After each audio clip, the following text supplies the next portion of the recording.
I was born in a snow-laden hamlet, peopled by Harvins, small folk more accustomed to the plow than the sword.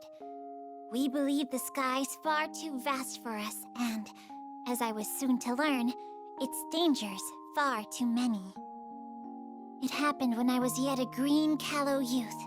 I strayed beyond our fences and into the claws of a monster. I cried for help, but all that met my voice were the howls of the wind. Abandoned even by hope, I could only give myself up to death. But before the darkness took hold, I saw brilliant figures skimming the sun-kissed snow. They were the Lumiel Order of Holy Knights, come to my rescue. Oh, that there were words bright enough to reflect their flashing swords as they did battle with the beast. Or sounds tender enough to echo the kindness with which they took my hand and led me home. What can I say, but that they were as mighty and generous as the sun? On that fateful day, they gave me life and guidance. I learned that by shutting your eyes to danger, you only leave it free to wander in the darkness. Thus, I resolved to turn toward the light and become defender to the skies. I would join Lumiel and, with my farmer's hands, bear aloft the banner of virtue. I threw all my being into training, begrudging no amount of sweat or tears. And, with the passing of days, that little girl lost in the snow grew to become the captain of the Lumiel Order of Holy Knights.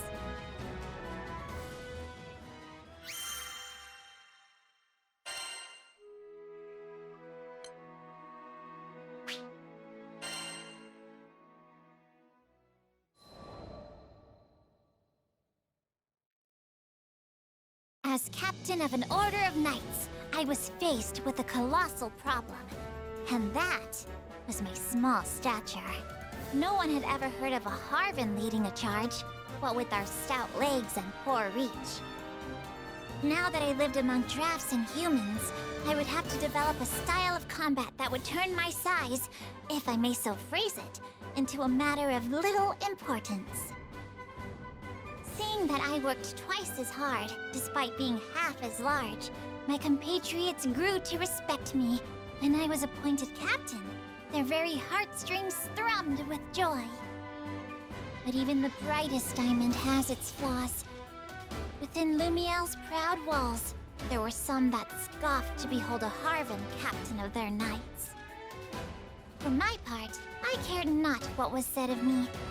However, I would not stand to have the good names of my comrades dragged through the mud. We are an august and redoubted order, and I'd rise up to that image, by any means necessary.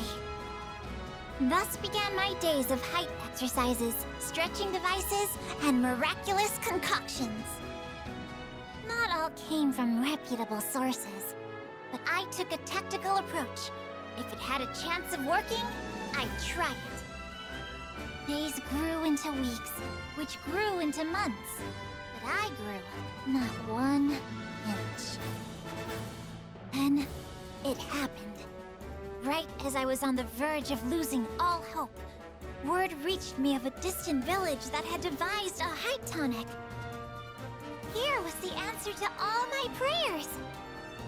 With expectation lending a spring to my step, I slipped from my quarters and set out on my quest.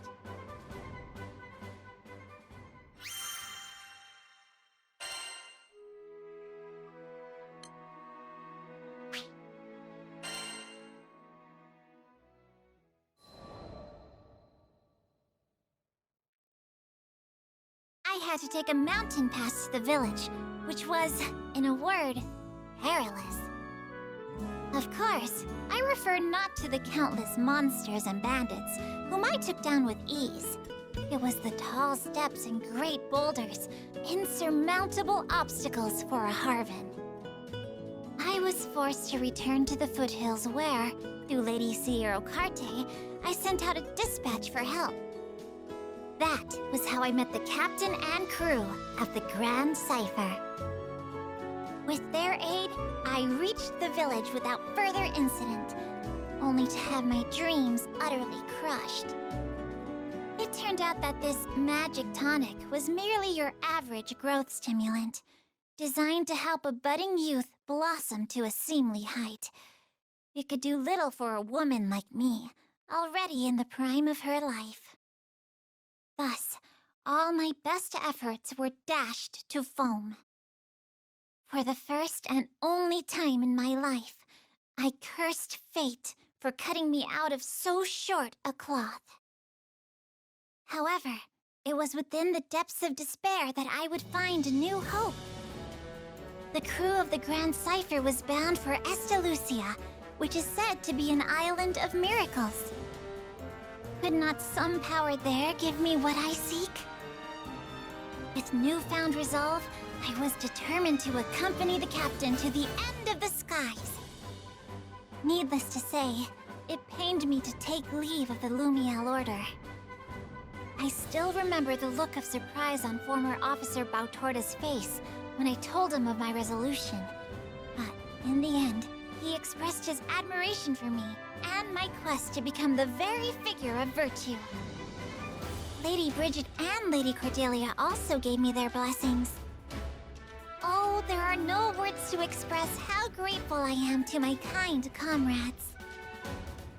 I dream of the day I can return to them with my head held high, and its crown measuring many feet taller, being, at long last, in both body and spirit, the captain they deserve. Such are my thoughts as I peer out over the railings of the Grand Cipher onto boundless, majestic skies.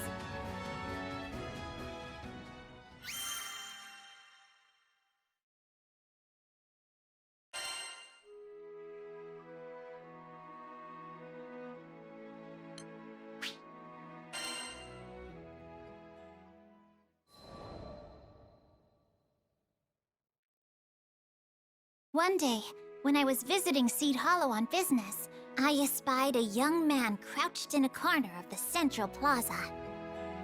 There was no mistaking his mussed hair, a style rebellious youth call the Mohawk, and surly face.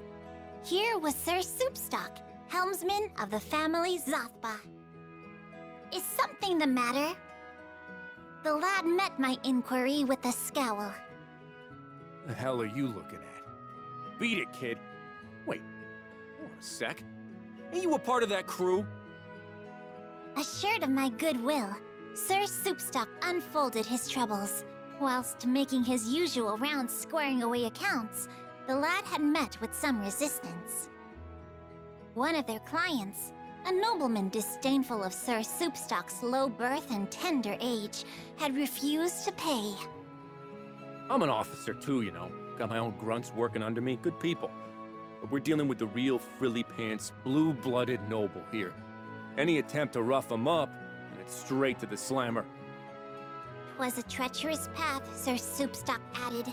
A single misstep, and it was his reputation in the mud. Hearing this, my heart went out to him, for I knew what it was like to feel green and small, with judging eyes upon me.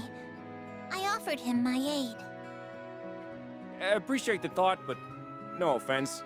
You look like a kid. If I bring you on my rounds, they're gonna change my name from Soupstock to Laughingstock. At that moment, a servant arrived, bearing a message from the nobleman in question. It read, "I've decided to pay. Meet me at the following location." This whole affair was starting to smell ranker than a goblin's breath. He could just as easily have sent money with the servant. Why go through the trouble of arranging yet another meeting? There was mischief afoot, and I resolved to accompany Sir Soupstock to stop it in its tracks.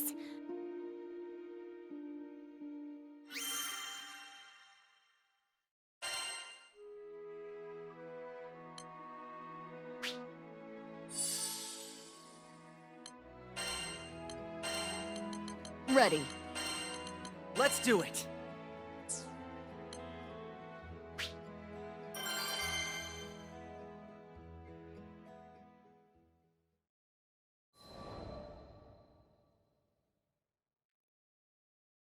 We arrived at the appointed location, a corner of Castle Seed Hollow, to find the nobleman gazing down at us from a parapet.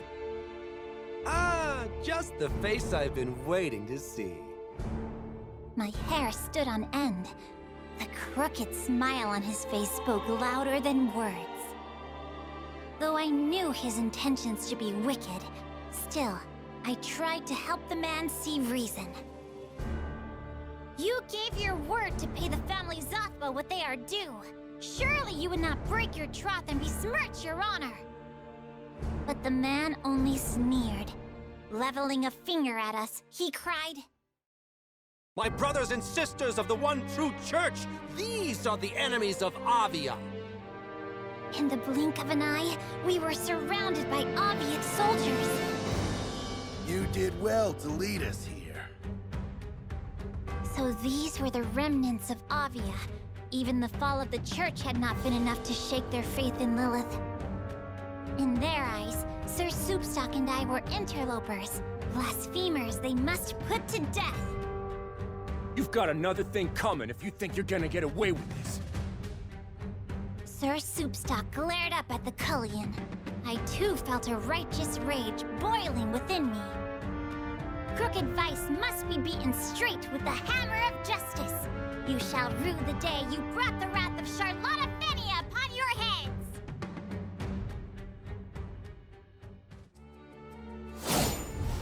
If you will not listen to our demands, I shall be forced to compel you to.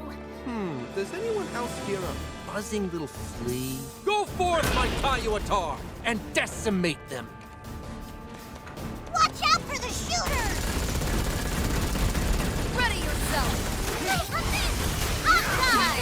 Show 'em this is death! Rain of arrow! Enough of you!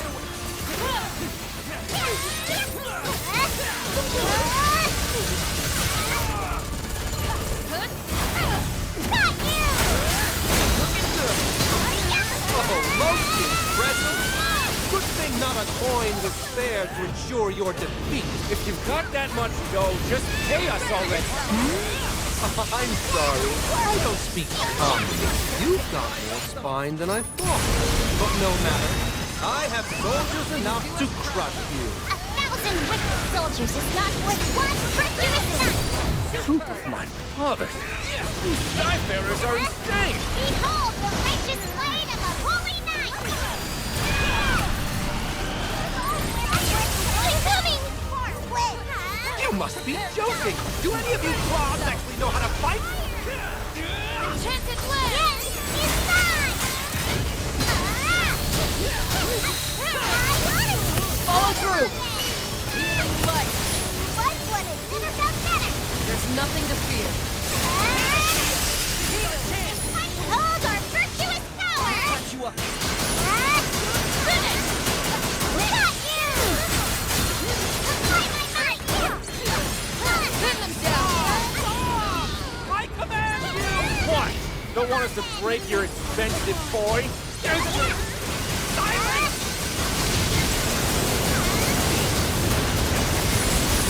Looking good. Yeah! This has gone on long enough!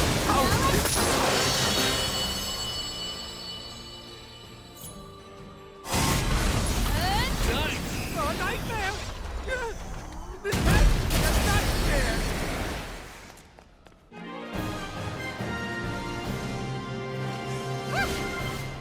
That was a battle for the ages!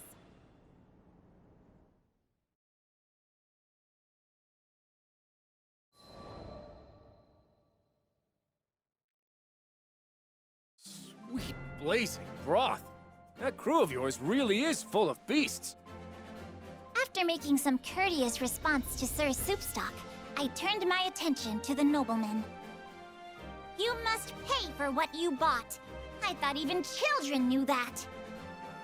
And so, with many groans and grimaces, the varlet handed Sir Soupstock what he was owed. You sure got me out of a tight spot. Thanks. And sorry about all that crap I said about you looking like a kid. I assured him there were no hard feelings. Comforted, he continued. I Shouldn't be saying this, being in my line of business at all, but truth is, I'm not much of a fighter. Would have been dead meat if it weren't for you. He confided in me that, when the Tayuitar appeared, he felt the blood of courage draining from his body. I too am not immune to fear, but as a pure and righteous knight of Lumiel, I have duty, honor, and purpose as my guiding lights. Hearing that, Sir Soupstock graced me, for the first time that day, with a shy smile.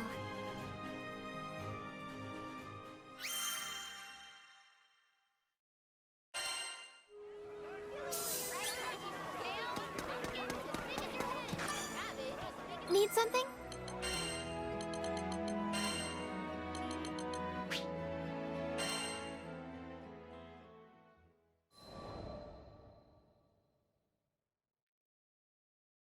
With the Aviath soldiers defeated and the money safely in hand, I believed it to be clear skies.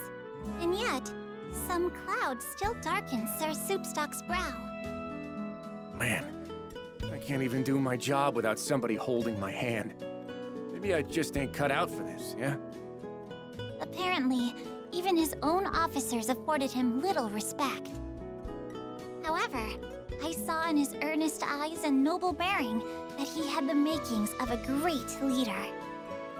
Alas, we cannot view ourselves but by outward reflection, which often dims our inner value.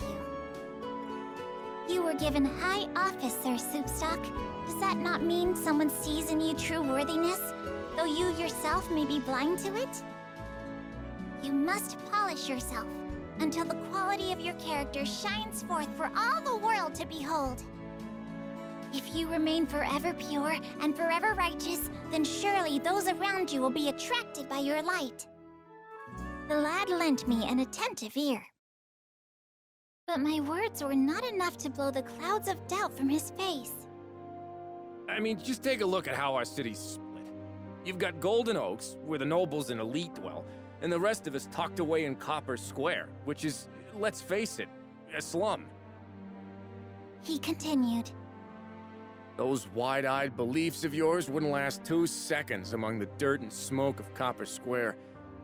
I wish I could be the person you say I am, but... Biting his lip, Sir Soupstock shook his head and fell silent.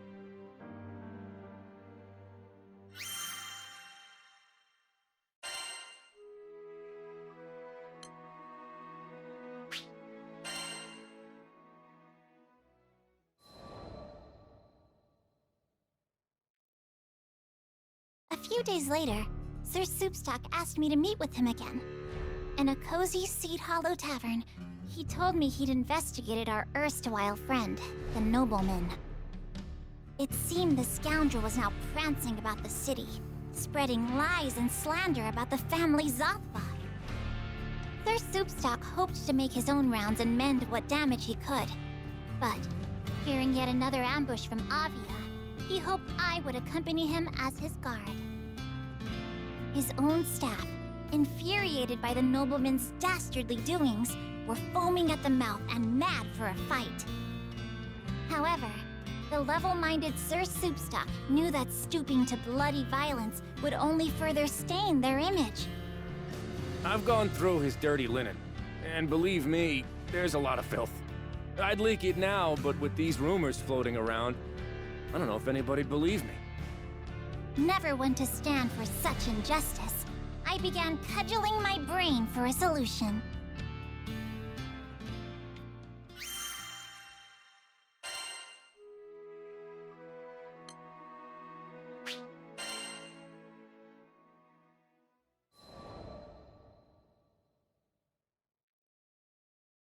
We began to meet with people in the street, contradicting the libel and restoring faith in the family Zothba. I learned that a good informant is well known and well trusted, and, according to his own officers, no one in Seed Hollow was better liked than Sir Soupstock. Though his mannerisms savored, admittedly, of a brute, at his core he was as sweet and pure as any lily. It was little wonder the denizens of Seed Hollow were fond of him. As we exchanged more words and tidbits of information, a picture began to form of the nobleman's intentions.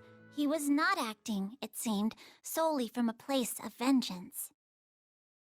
The churl desired to build his own network of informants, using the remnants of the Church of Avia. Furthermore, in his lust for wealth, he was terrorizing the good people of Copper Square and compelling services from them. Thus, the family Zathba, who kept peace in the district, was to him a bother and a nuisance. It was likely he craved their banishment. Now, fully apprised of the situation, Sir Soupstock told me of his intention to once again meet face to face with the crafty villain.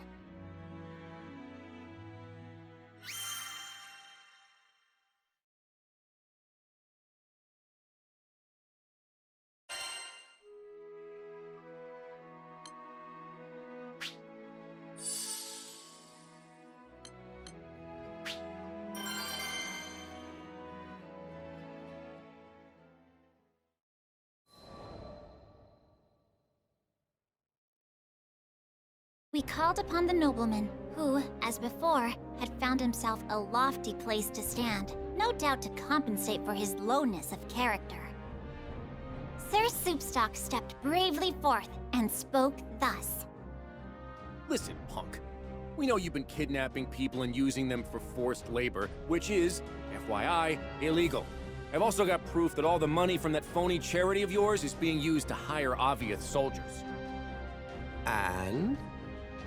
The nobleman showed no sign of discomposure. Not one hair on his well-groomed head stirred. And yet, Sir Soupstock, bless his valiant soul, refused to back down. Once this information gets out, you can kiss your fancy-ass titles goodbye. Oh, but it's not going to get out. You see, that's why I've threaded together my lovely little network. Those rumors I circulated? Merely the opening act. I've got the soldiers now, and come next week, it's curtains for the family Zathba. The nobleman showed his teeth in a glacial grin. You want all-out war? But why? Sir Soupstock stared back, fuming. Well, I suppose there's no harm in revealing my master plan here. Dead men tell no tales, and all that. In the nobleman's eyes, coins from his charity were trickling toward a worthy cause, the subjugation of Copper Square. Putting the people there to work, he said, would do wonders for Seed Hollow's economy. Can't you see? I'm taking rubbish and forming it into something useful. You and all you Zathba toadies are standing in the way of progress. With that, the nobleman pointed an accusing finger at us. These interlopers mean to hinder the mission of the church. Destroy them. At the sound of his voice, Aviath soldiers sprung from the shadows and hemmed us in. Stand down, Sir Soupstock! I shall teach them a lesson they won't soon forget! Here was a knave that would exploit the weak for his own profit. If I failed to make him repent his crimes, 'twould be a stain on the name of the Lumiel Order! Fall, so that our church may rise again. I shall never fall to wickedness! Good? Evil? Yes! It's all relative. It's the winners who write history after all. And let us see who fights for the stronger cause! You're a tenacious little flea, I'll give you that. But this time, I brought my most ruthless warriors. Violence and fear. Do you want this to be your legacy? At least I shall have a legacy. Oh, never win! By my might!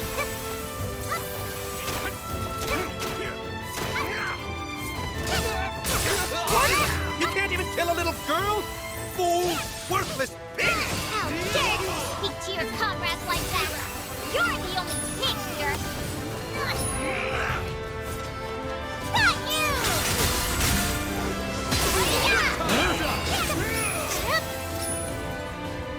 Here we go! Charge! No escape! Here we go!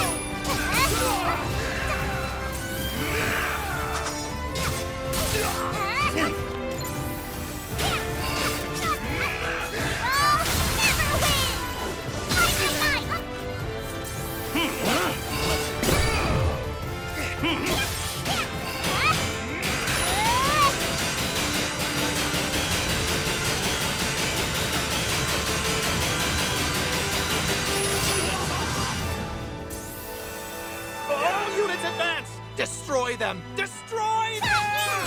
Soon, you shall see that justice always prevails! Here we go!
Impossible! How were all those soldiers defeated by a single girl? Fortune favors the virtuous. Fortune favors the righteous.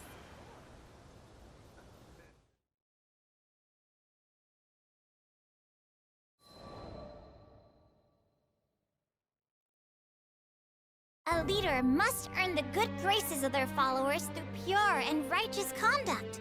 You cannot buy it with gold, nor command it with power or titles. But instead of lending an ear to my advice, the nobleman began running his mouth, stabbing his own soldiers in the back with sharp words. I thought you Avia bunch were stronger. Pity. The whole damned lot of you aren't even worth a rupee. But don't think you've won, interlopers. I am still a member of the noblesse. Those copper square dogs would lick my shoes in return for a crumb of favor. You may celebrate for a day, but the ultimate triumph shall be mine! You sure about that? Sir Soupstock pulled a transceiver from his pocket. Everything you've said to us, you've said to those copper square dogs. Face it, jackass. You're finished. Voices of censure and indignation began to spill from the transceiver. As Sir Soupstock turned a dial, they magnified, filling all the air with rage. It can't be. Here and there, amongst the heated words, were cries of exultation and praise for the family Zatba. Thus, overcome by a raging sea of noise, the nobleman bowed his proud head and fell to his knees.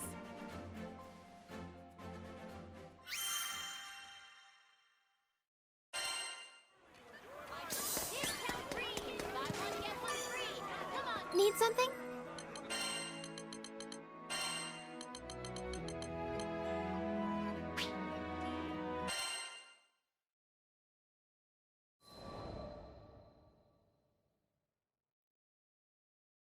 Sir Soupstock and his staff expressed great admiration for my swordplay. It's just mind-boggling, you know? You've probably trained harder than most of the best mercenaries out there. His words raised the gate on a flood of memories, washing me back to a time when I was desperate to prove myself. Yes, it took hard training and much toil to come this far. But I would have collapsed by the wayside long ago if there hadn't been people who supported me on my path. I am where I am because of them.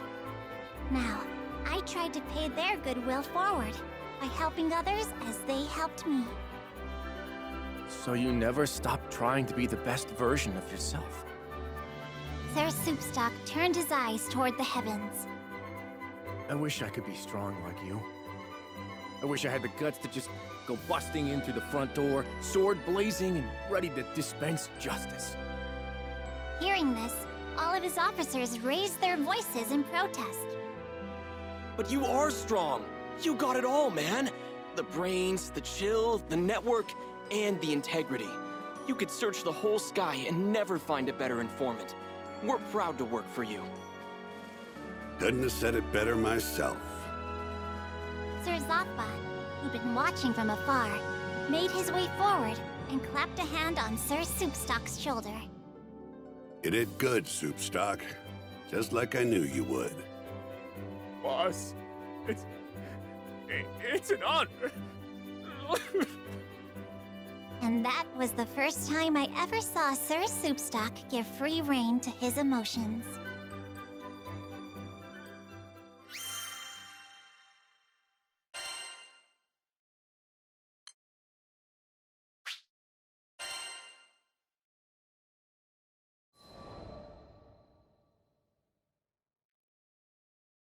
When I visited Seed Hollow sometime later, I heard at the Knick-Knack Shack a certain rumor. Apparently, one of the officers of the family Zoppa had taken up forever pure, forever righteous as his creed. Even his staff could be heard reciting the words.